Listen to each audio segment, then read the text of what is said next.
Hello and welcome to another one of D's ADD videos. Today we're going to go over a more advanced example of relative extreme by using the second derivative.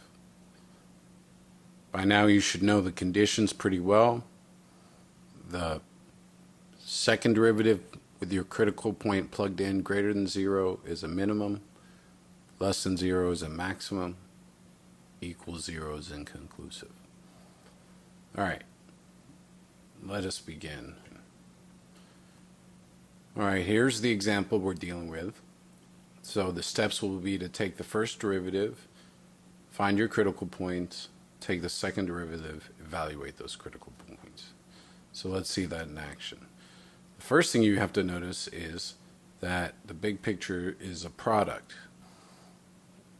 If you call one of them u and the other one v, it's the derivative of u times v with no change plus the derivative of v times u with no change. In each case, you're just deriving one and keeping the other one the same, and then you add the two. So this is the first derivative that you should see. You should see the derivative of x squared is 2x. You keep the second term the same without changing it. And then the derivative of exponential term is you take the derivative of the exponent, which is negative x, because the 2 comes down, it cancels with the 2, and you multiply it times your exponential term without changing it, and then the other term with no change goes right there, part of the product rule. Okay, so now that you have that, you simplify by multiplying, and at that point you want to factor out the common x. Actually, I'd probably factor out a negative x and an e to the negative x squared, leaving me an x squared minus 2. Alright? At that point, you want to set the first derivative equal to 0. So here's that. So if we set each one individually equal to 0, according to the law of zeros, if things are multiplied together, you can set each one individually equal to 0. Here you divide both sides by negative 1, you get 0. An exponential function will never equal 0, so that has no solution. And that's a difference of 2 squares. It might not be evident at first, but if you root 2 both sides, then you get this over here. Okay? So at this point, what do? Well, you end up taking the second derivative. Now, to take the second derivative, I have 2 algebraic expressions. That's going to complicate things. So I'm going to take this negative x squared right here, and I'm going to distribute it through here in order to get this function. If you distribute this negative x through, you're going to get this expression here. Notice I kept the exponential out. That way I could do a nice product rule where u is my algebraic term and v is my exponential term. And when I derive that and do that, I end up with this expression here. So the derivative of the exponential term is this. So you derive the exponent, rewrite the exponential term, times that with no change, plus the exponential term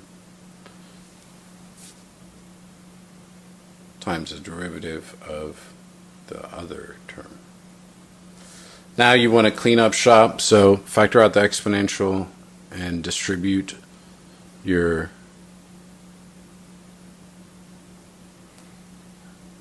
negative x after that. So if I factor out these e's, if you divide them out, you're left with this times this, which gives you that. Then just this, you don't need the parentheses anymore. Distribute that negative x through, and when you do so, you end up with this. It's mostly tedious algebra at this point, so if you can get through that, you should be okay. And it does simplify it a little bit better. And then if you remember, after you combine your like terms, you have a negative exponent, so in order to deal with a negative exponent, what do?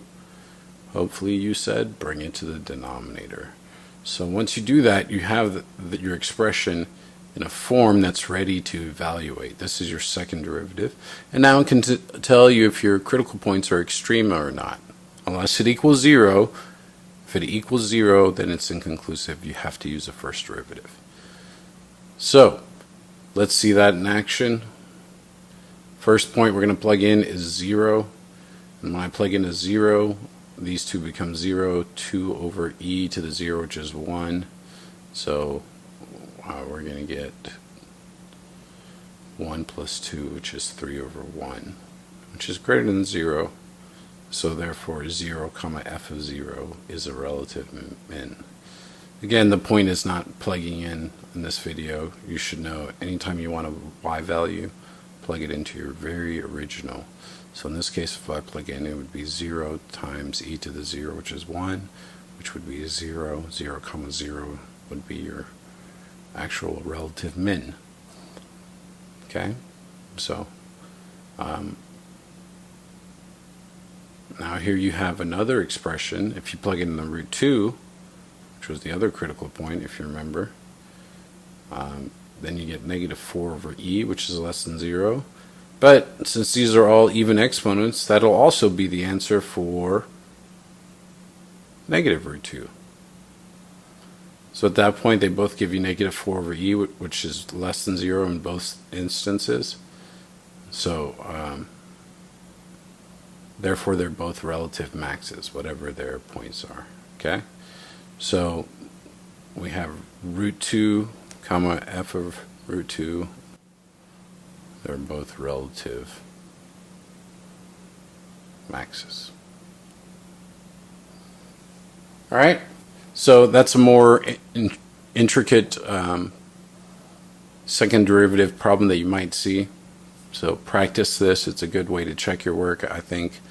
If you're doing concavity anyway and using the second derivative for points of inflection, you might as well just plug in your critical points to see if you did your first derivative test correctly, because they better match up. If they don't match up, you did a mistake on one or the other, and correct it and move on. So practice, practice, practice is the only thing left for you to do. I'll do a logarithmic example as well. Thank you and have a nice day.